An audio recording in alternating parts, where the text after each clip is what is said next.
لیکن ایک زنا ہے جس کے اندر 4 گواہ ہیں. کیوں؟ اور کسی معاملے میں 4 گواہ نہیں ہے. اس میں کتنے گواہ ہیں؟ 4 گواہ ہیں.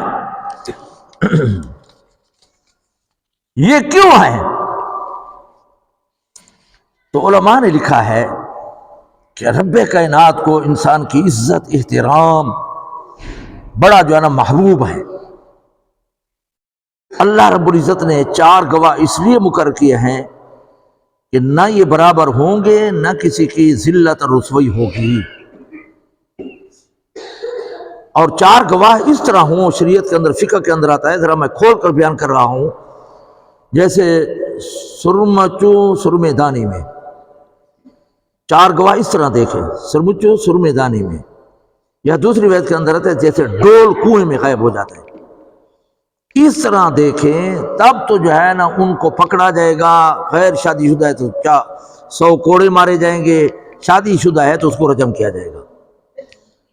تاریخ اسلام کے اندر آج دن تک کوئی ایسا کیس نہیں آیا کہ 4 گواہ ہوئے ہوں اور اس کو سزا ملی ہو. تاریخ یہ مثال بیان نہیں کر سکتی. اقرار کی وجہ سے جو ہے نا رجم کیا گیا حضرت ماعز سلمی اور ایک مخزومی قبیلے کی جو ہے نا عورت تھی، بنی مخزوم. انہوں نے خود آ کر اقرار کیا اور رجم کیے گئے. گواہوں سے آج دن تک کوئی جو ہے نا، اللہ تعالیٰ کیا چاہتا ہے؟ نہ 4 گواہ برابر ہوں گے، نہ کسی کی رسوائی ہوگی. انسان کی عزت و احترام کی وجہ سے اللہ نے جو ہے نا زنا کے اندر کتنے گواہ مقرر کیے ہیں؟ 4 گواہ. اور ماعز اسلمی رضی اللہ تعالیٰ عنہ نے شادی شدہ تھا، زنا ہو گیا، آ کر عرض کیا طاہرنی یا رسول اللہ، مجھے پاک کیجئے. 4 مرتبہ اقرار کیا. پھر حضور نے تحقیق کی، اس نے کوئی نشہ تو نہیں کیا ہوا. تحقیق کے بعد اس کو رجم کیا. اور یہ بھی مسئلہ یاد رکھیں کہ آج ہم بڑے پارسا بنے پھرتے ہیں کہ جی میں گناہ نہیں کرتا. صحابہ اتنے کمزور تو نہیں تھے نا. یہ علماء نے ایک اصول لکھا ہے کہ جو چیز پیغمبر کی شان کے خلاف نہیں تھی اللہ نے پیغمبر پر جاری فرمائی ہے. ایک مثال دیتا ہوں، نماز کے اندر بھول جانا. حضور نماز کے اندر بھول گئے، ایک مرتبہ 4 رکعت پڑھانی تھی، 2 رکعت پڑھائی، سلام پھیر کر بھیج گئے. سلام پھیر لیا، بیٹھ گئے. حضرت ذوالیدین رضی اللہ تعالیٰ عنہ صحابی ہیں، انہوں نے عرض کیا رسول اللہ نماز کم ہو گئی ہے یا آپ بھول گئے ہیں؟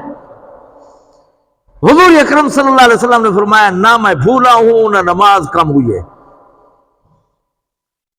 انہوں نے عرض کیا یا رسول اللہ کچھ تو ہوا ہے. حضور اکرم صلی اللہ علیہ وسلم نے دوسرے صحابہ کی طرف متوجہ تو حضور نے فرمایا ہاں 2 پڑھی ہے. دوسرے صحابہ نے یہ عرض کیا، حضور کھڑے ہو گئے، 2 اور پڑھی، 4 ہو گئی. اب یہ بھولنا پیغمبر کی شان کے خلاف نہیں ہے، تو اللہ نے یہ قانون پیغمبر پر جاری فرمایا. وہ کام کس سے کرائے؟ اور نبی سے کرائے، انبیاء علیہ السلام سے ہوئے. اور جو کام منصب نبوت کے خلاف تھا وہ صحابہ پر جاری ہوا. دین تو مکمل ہونا تھا نا. آج اگر رجم نہ کیا جاتا تو ہمیں کوئی کیا پتہ چلتا؟ پتہ نہ چلتا نا. تو علماء نے لکھا ہے کہ صحابہ نے کام کیا نہیں ہے، یہ ان سے کرایا گیا. انہوں نے کیا نہیں ہے بلکہ کرایا گیا دین کو مکمل کرنے کے لیے.